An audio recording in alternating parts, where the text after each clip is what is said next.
there are planned demonstrations and protests. Well, this is what I would say to them. Just coordinate with the traffic people so that your right, your constitutional right to protest is equally shared by the constitutional right of others to use their streets.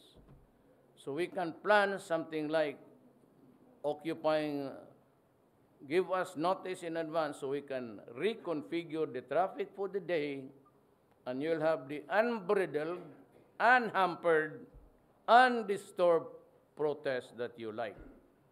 There will be no policemen, there will be no soldiers.